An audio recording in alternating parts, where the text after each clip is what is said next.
सरल सीधे व्यक्ति को संसार में कष्ट सहने पड़ते हैं, पर चालाक व्यक्ति संसार में सुख पाता है, सफल हो जाता है। सफल नहीं होता, ये गलत शब्द है। सफल नहीं होगा। अभी कोई चालाकी से सफल हो सकता है। रावण जैसा कोई चालाक पुरुष था, सब विद्याओं का ज्ञाता, परम चालाक था। कालनेमित से बढ़कर कोई चालाक था?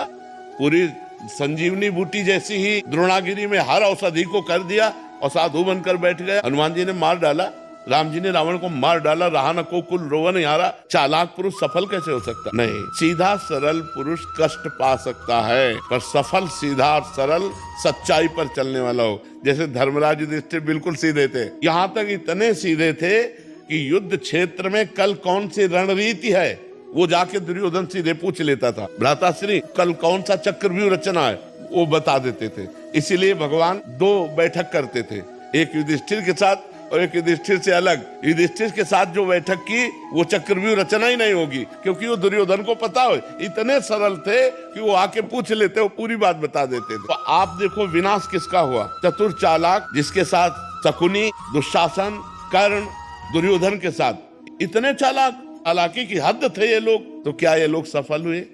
नहीं, सफल हुए सीधे साधे युधिष्ठिर जी महाराज। तो चालाक पुरुष तुम्हें सफल होते नजर आएगा, लेकिन सफल नहीं हो सकता। सीधा साधा पुरुष तुम्हें दुख भोगते नजर आएगा, लेकिन वो दुख भोगेगा नहीं, आगे चलकर वही विजय को प्राप्त होगा। थोड़ी यात्रा ऐसी है जिसमें संशय हो सकता है देखकर कि बेईमान, दुष्ट, चालाक, कपटी पुरुष उन्नति को प्राप्त हो रहा है और धर्मात्मा, ईमानदार दुख को प्राप्त हो रहा है। लेकिन परिणाम में जो सही चल रहा है उसका सही परिणाम होगा, और जो गलत चल रहा है उसका गलत परिणाम होगा पक्का। उसका पुण्य उसको साथ दे सकता है, लेकिन जो जीवन का परिणाम है वो ये पद नहीं है। मरोगे तो तुम्हारे साथ पद नहीं जाएगा, तुम्हारे साथ रुपया नहीं जाएगा, अच्छाई जाएगी, तुम्हारे सत्कर्म जाएंगे। और ये पक्की बात समझ लो, जब आपके आचरणों का, और भगवान ऐसी बुद्धि भ्रष्ट कर देते हैं कि खुला आचरण उसकी गंदगी सामने आ जाती है। आदमी की इज्जत चली गई तो किस योग रह गया?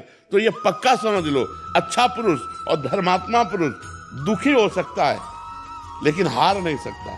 विजय को वही प्राप्त होगा, ये निश्चित बात है। सामने से तो बहुत सुंदर दिखाई दे रहे और पीछे जो पाप कर रहे तो मालिक देख रहा है, उसका हिसाब मालिक करेगा। मालिक की दुकान में है सबका जीवन खाता। पाई भर का भी चूक नहीं होती हमारे मालिक से, एक एक बात का हिसाब होता है। अगर हमने अंगुली भी उठाई है तो उसका भी हिसाब है कि क्यों उठाई और कैसे उठाई।